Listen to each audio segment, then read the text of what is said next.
안녕하십니까. 기사포스트 강사 공석입니다. 정보처리 기사 필기 핵심 요약 강의를 지금부터 진행하도록 하겠습니다. 여러분들이 이제 실기를 준비를 하시는데, 자, 필기를 왜 다시 공부를 해야 되느냐, 자, 그렇게 생각을 하실 수가 있는데, 현재 출제되는 실기 기출문제를 보시면은 필기 때 배웠던 이제 용어들이라든지 이론적인 내용들이 실기에서 다시 출제가 되고 있어요.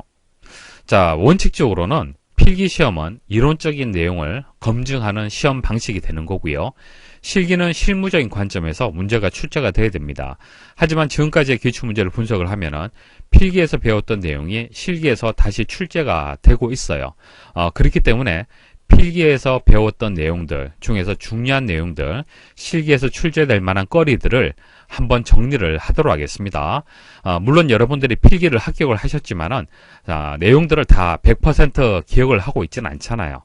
그래서 그 중에서 중요한 내용들 다시 한번 점검을 하도록 하겠습니다. 자, 먼저 요구사항 확인 파트를 설명을 드리도록 할게요. 요구사항 확인에서 현행 시스템 분석 파트와 관련된 용어들을 정리를 하도록 하겠습니다. 우리가 소프트웨어라든지 시스템을 개발을 할 때 이제 요구하는 사람들의 요구사항이 있을 거예요. 뭐 기능적인 요구사항이 있을 수도 있고 뭐 비기능적인 요구사항들이 있을 수가 있습니다. 자, 그런 요구사항을 이제 확인을 하는 데 있어서 현행 시스템이 있을 겁니다. 현행 시스템을 분석을 해서 자, 그 분석된 결과를 가지고 개선을 해서 시스템이라든지 소프트웨어를 만들어야 되는 거예요. 그래서 현행 시스템을 분석할 필요가 있는 겁니다. 자, 그 관련된 용어들을 이제 정리를 하도록 하겠습니다. 먼저 플랫폼에 대해서 말씀을 드리도록 할게요. 자, 플랫폼이란 것은 뭐 기차라든지 전철에서 승강장을 보통 의미를 하는 겁니다. 자, 하지만 IT에서는 어떤 시스템을 가능하게 하는 일종의 토대를 보통 우리는 플랫폼이다 그렇게 얘기를 하는 것이죠. 뭐 우버라든지 에어비앤비라든지 카카오톡 다들 한번 들어보셨을 겁니다. 자, 우버는 교통 플랫폼이다 그렇게 얘기를 하고, 에어비앤비는 이제 숙박 플랫폼이다. 카카오톡은 뭐 메신저라든지 게임이라든지 상거래, 뭐 결제 플랫폼이다. 보통 우리가 그렇게 부르고 있죠. 그래서 공급자가 있고 소비자가 있으면은 서로 상호작용이 이루어지는 부분, 자, 그것을 우리는 플랫폼이다 그렇게 부르는 겁니다. 그래서 시험에는 이렇게 쭉 설명을 하고, 자, 이게 무슨 용어냐 그렇게 물을 수가 있다는 얘기예요. 그때 플랫폼이라고 답을 입력할 수 있도록 그렇게 여러분들이 기억하고 있어야 됩니다. 그래서 플랫폼에 키워드가 되는 부분들, 그리고 예시가 되는 부분들, 이런 부분들, 자, 밑줄로 제가 표시해드린 부분들이 핵심 키워드가 되는 거예요. 이런 핵심 키워드 위주로 해서 이 용어를 암기를 하고 있어야 됩니다. 자, 이 용어를 묻는 문제가 실기에서도 출제가 됩니다. 현행 시스템을 이제 분석을 할 때 운영체제도 분석을 해야겠죠. 운영체제라는 것은 사용자가 있고 컴퓨터가 있으면은 사용자가 직접적으로 컴퓨터의 자원들, 그러니까 하드웨어라든지 소프트웨어의 리소스를 관리하고 이용하기는 어렵습니다. 그래서 중간에 운영체제라는 것이 존재하는 것이죠. 자, 운영체제는 소프트웨어가 되는 겁니다. 자, 운영체제가 있기 때문에 사람은 컴퓨터를 쉽게 이용할 수가 있는 겁니다. 그래서 운영체제가 하는 역할이 사람하고 컴퓨터 간에 인터페이스하는 그런 역할을 하는 겁니다. 자, 그게 운영체제가 하는 역할이 되는 거고요. 자, 종류는 이렇게 다양하게 있습니다. 각각의 종류의 특징들은 정리하고 있어야 됩니다. 시험에 출제가 됩니다. 자, 윈도우즈는 여러분 잘 아시죠? 개인용 PC 주로 이제 이용을 할 때 그때 사용하는 운영체제가 윈도우즈가 되겠습니다. 자, 마이크로소프트사가 이제 제작자가 되는 거고요. 일반적으로 유상이죠. 그리고 다양한 라이센스 정책을 가지고 있습니다. 자, 다양한 라이센스 정책이라는 것은 이런 겁니다. 자, 컴퓨터, 자, 물리적으로 존재하는 컴퓨터가 있으면은 이 컴퓨터를 이용하기 위한 라이센스가 있을 수도 있고요. 자, 이 컴퓨터를 이용하는 여러 사용자, 1번 사용자, 2번 사용자, 3번 사용자가 있다. 그러면은 한 명의 유저만 이용할 수 있도록 라이센스가 또 있을 수가 있는 겁니다. 컴퓨터, 여러 사용자가 동시에 이용을 할 때 이 컴퓨터를 이용하는 모든 사용자에게 라이센스를 부여할 수도 있지만은 한 사람의, 한 유저에게만 사용할 수 있는 권한을 주는 라이센스도 있을 수가 있습니다. 이런 다양한 라이센스 정책이 있다는 얘기고요. 자, 주요 용도를 보시면은 중소규모의 서버, 개인용 PC, 태블릿 PC, 인베디드 시스템. 자, 뒤에 인베디드 시스템 다시 설명을 드리도록 할게요. 자, 그리고 리눅스가 있죠. 자, 리눅스 토발즈가 만들었죠. 기본적으로 무료입니다. 자, 무료가 되고, 그리고 GNU GPL 버전 2라는 라이센스 정책을 가지고 있는데 설명을 좀 드리도록 할게요. 먼저 GNU에 대해서 설명을 드리도록 하겠습니다. 자, GNU라는 것은 유닉스의 상업적 확산에 반발해서 이제 무료로 개발, 배포하고 있는 유닉스 호환 운영체제며 동시에 그러한 정보 공유 프로젝트, 자, 정신 그 자체를 의미를 하는 겁니다. 그러니까 모든 프로그램은 무료여야 하며 프로그램의 사용, 복사, 수정, 재분배에 대한 제한이 있어서는 안 된다. 자, 그런 신념, 정신, 프로젝트를 GNU라고 하는 거예요. 아시겠죠? 자, 거기서 만들어진 라이센스가 GNU GPL이라는 라이센스가 있습니다. 공용으로 사용할 수 있도록 해라. 자, 그런 의미가 되는데요. 그래서 누구나 자유롭게 사용하도록 하기 위해서 만들어진 카피레프트가 되겠습니다. 자, 카피레프트라는 것은 카피라이트의 반대예요.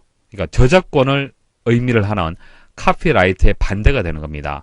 그러니까 저작권을 가지고 있다는 얘기는 함부로 그것을 다운로드 받고 수정하고 배포하고 할 수 없다는 것이 저작권이 되는 것이죠.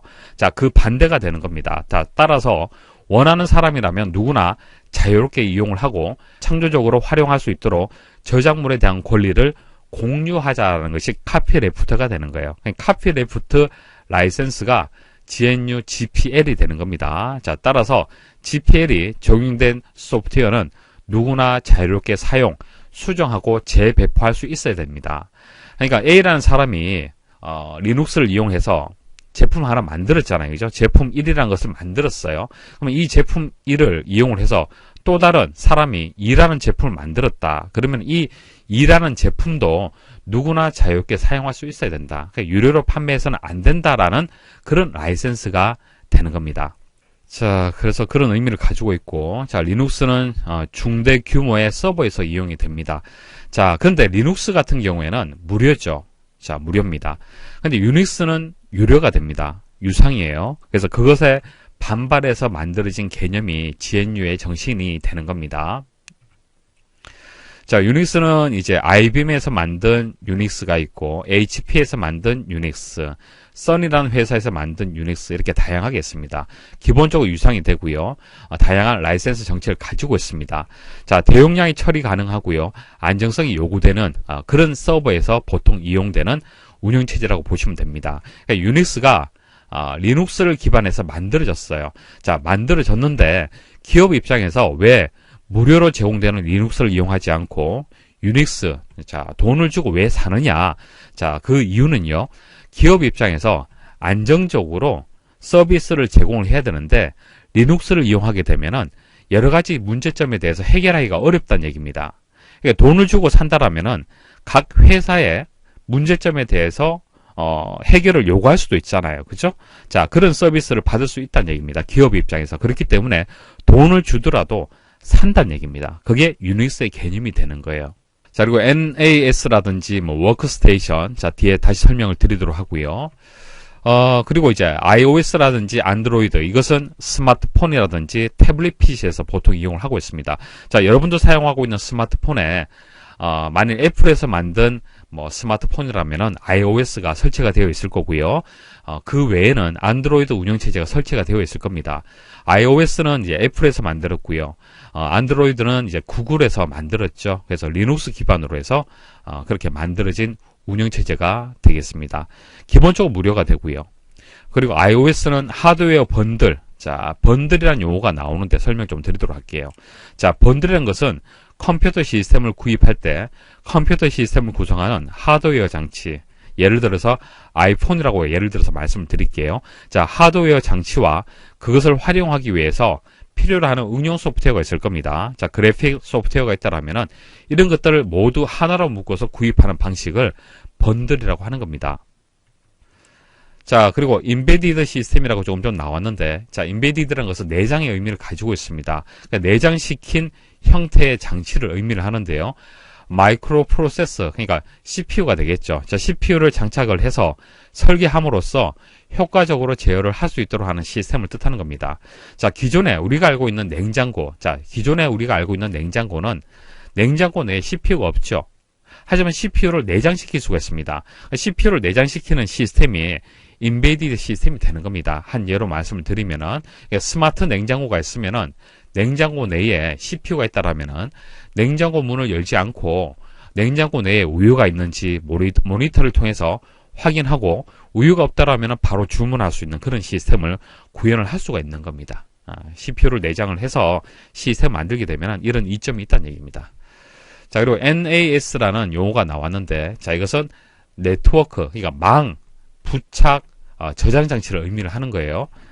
개인용 컴퓨터, PC 사용자가 네트워크를 통해 데이터를 전송, 공유할 수 있도록 여러 개의 하드디스크, 그러니까 저장 장치가 네트워크로 구성된 대용량 저장 장치를 의미를 하는 겁니다. PC를 통해서 PC 내에 있는 저장 장치에 데이터를 저장하는 것이 아니라 네트워크 상에 있는 저장 장치가 있을 겁니다. 거기에다가 저장을 하고 다운로드 받고 업로드하고 할 수 있는 그런 저장 장치를 NAS라고 합니다. 그리고 워크스테이션은 개인이나 적은 인원수의 사람들이 특수한 분야에 사용하기 위해 만들어진 고성능의 컴퓨터를 의미를 하는 겁니다. 그러니까 PC보다도 좀 더 성능이 좀 높은 고성능의 컴퓨터다, 그렇게 이해를 하시면 되겠습니다. 자, 관련된 기출문제 하나 보도록 할게요. 2020년 2회 기출문제가 되겠습니다. 자, 이 정답이 안드로이드가 정답이에요. 자, 운영체제를 묻고 있는데 안드로이드가 정답인데, 조금 전 안드로이드의 설명을 드릴 때 구글, 리눅스 기반이다, 무료다 이렇게 설명을 드렸는데 시험에는 그렇게 나오지 않을 수도 있어요. 그러니까 안드로이드에 대한 정의는 수없이 많습니다. 자, 그 정의를 여러분들이 다 암기하기는 힘들잖아요. 그래서 키워드 위주로 해서 여러분들이 암기를 하고 있어야 됩니다. 시험은 이렇게 나왔습니다. 휴대전화를 비롯한 휴대용 장치를 위한 운영체제와 미들웨어를 의미를 한다. 그러니까 스마트폰에서 사용하는 운영체제를 얘기를 하는 겁니다. 그럼 크게 이 두 가지가 있잖아요. 그죠? 이 두 가지를 일단 생각하시면 되고, 그리고 쭉 읽어보시면은 리눅스 모바일 운영체제다 이렇게 나왔습니다. 리눅스 기반의 운영체제는 iOS가 아니죠. 안드로이드가 되는 거예요. 그래서 정답이 안드로이드가 되는 겁니다. 그래서 이 내용들을 다 이해를 못한다 하더라도, 이해할 필요도 없고요. 이해할 수 없다 하더라도 키워드를 기억을 하면은 답을 입력할 수 있습니다. 그래서 키워드 위주로 해서 여러분들이 암기를 좀 하셔야 됩니다.